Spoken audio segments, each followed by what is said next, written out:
नागपूर हिवाळी अधिवेशनामध्ये सुमारे 40,000 कोटी रुपयापेक्षा जास्त पुरवणी मागण्या मांडल्या जाणार असल्याची सूत्रांची माहिती आहे।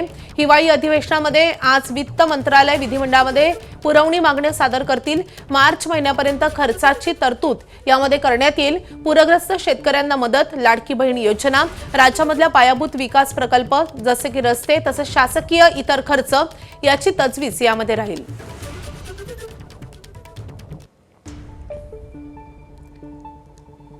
तर अधिवेशनामध्ये 40,000 कोटी रुपयांपेक्षा जास्तच्या पुरवण्या मागण्या या मांडल्या जातील अशी सूत्रांची माहिती आहे।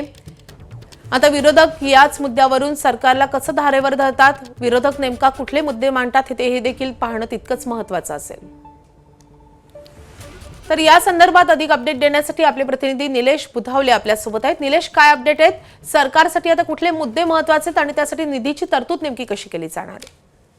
मागणी हिवाळी अधिवेशनामध्ये प्रामुख्यानं राज्यातले सध्या जे महत्त्वाचे प्रकल्प सुरू आहेत त्याच्या रकमांची तरतूद केली जात असल्याचं नेहमी लक्षात येतं। आज जर आपण पाहिलं तर राज्यामध्ये पूरग्रस्त शेतकऱ्यांना मदत मिळणं अपेक्षित आहे। लाडक्या बहीण योजने संदर्भामध्ये एका रकमेची तरतूद होणं अपेक्षित आहे। यासोबतच पायाभूत वेगवेगळे प्रकल्प सध्या महाराष्ट्रामध्ये सुरू आहेत। त्यासाठीची आज तरतूद जी आहे खर्चाची ती करण्यात येणार असल्याची माहिती मिळते।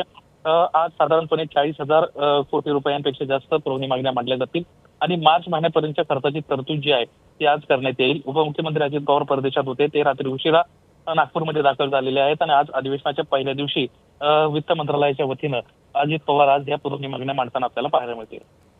निलेश, या संदर्भात वेळोवेळी अपडेट घेत राहू। सध्या धन्यवाद या सगळ्या सविस्तर माहितीसाठी। एबीपी माझा, उघडा डोळे बघा नीट।